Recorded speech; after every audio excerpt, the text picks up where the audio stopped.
is a surgical procedure to remove fat from the body.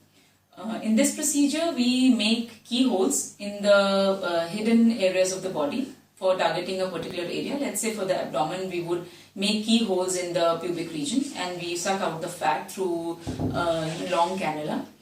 If it is the back, we hide the incisions in the gluteal region or the folds of the back. In the thighs, we hide the incisions in the knee folds. So basically, these are keyholes that are made, and we introduce cannula and we suck out the fat. Fat in the body exists in semi-solid form, which can be sucked out. So it is a surgical procedure to remove the fat. And the second part of the question was? Ma'am, how is it effective in reducing weight? See, liposuction as such, we cannot place it under weight loss surgery categorically.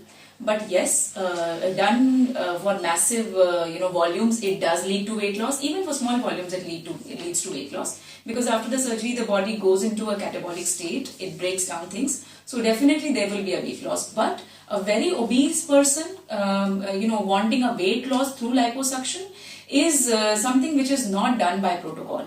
Of course, we do massive, weight liposuctions, but again, there has to be a cap where the safe limit is for liposuction is about 10% of the body weight, which can be removed at one time.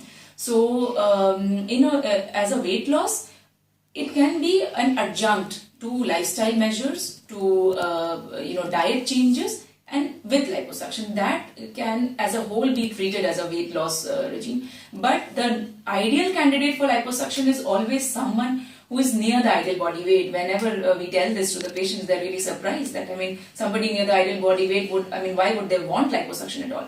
But by the book, liposuction is actually a procedure which is done for body sculpting rather than weight loss. So we do shaping with liposuction. Somebody who's not happy with the love handles, who's struggling with lower abdominal fat, their liposuction comes in handy. So we're really happy to get persons who are seeking body sculpting through liposuctions rather than weight loss. So ma'am, are there any ill effects of liposuction, and is it a sustainable way to reduce weight? Well, ill effects, as in a surgical procedure will always comes with its own set of complications which may or may not happen.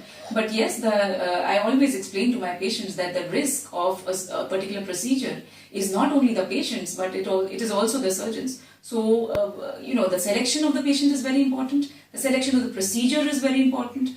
The person who's doing it is very important. So basically all this is done to reduce the set of complications that a particular procedure comes with. Anything is not foolproof. Even walking on the streets is not foolproof. So, but it's always like, how do you reduce the complications? So ill effects per se, I wouldn't like to, categorically say that this is the ill effect of liposuction. But yes, there are complications which can be with any procedures like general anesthetic complications or massive volume shift complications, blood loss. But all those can be well tackled if it is done by a proper trained person, and patient selection has been good. So ma'am, what is the recovery period for this procedure? Recovery period, again, it depends on how many areas we are dealing with. If it is a limited area, like let's say if you're doing the outer thighs, the patient might, join office the next day. But if it is multiple areas, if you're looking at maybe abdomen, thighs, back in one go, and so then, the recovery period is something like, more longer. And many people would like to take rest for about a week or so. Some people would like to be on their toes on the next day. But per se, in this procedure, it's like, the activity is not limited. We want to ambulate the patients the same day. We want to send them home the same day, the next day. Hardly, I think, in most of the centers across the world, the liposuction patients will not stay overnight, or maximum they will stay overnight in the hospital.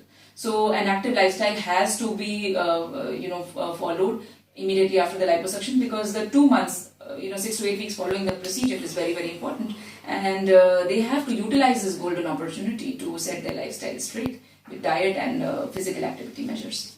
Ma'am, are there any precautions to be taken post liposuction?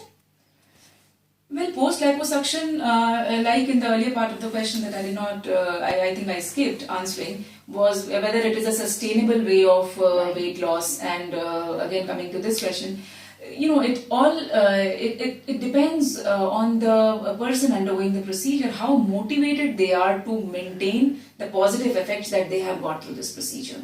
See, fat, if you do not exercise, if you do not follow a proper diet, if you just go on filling in and you do not have any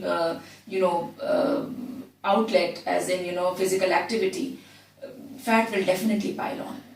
So as for a general healthy lifestyle, you need diet measures and you need lifestyle measures. It is the same with this procedure. Yes, after liposuction, many people who were not motivated to do exercise, because end on end they were doing exercise days, months, and they're not seeing a change, so they come seeking help. And once we do the procedure, once they see the change in themselves, then they are more motivated to follow a particular diet and lifestyle measure. So it is sustained. Yes, definitely it is sustained, but you have to follow a particular lifestyle measure. So someone who's prone to depositing fat in the outer thighs, in the arms, will always have that tendency. That tendency is genetic. We cannot do without it. But yes, once you've had help with liposuction, with a body sculpting procedure, it is easier to maintain through diet.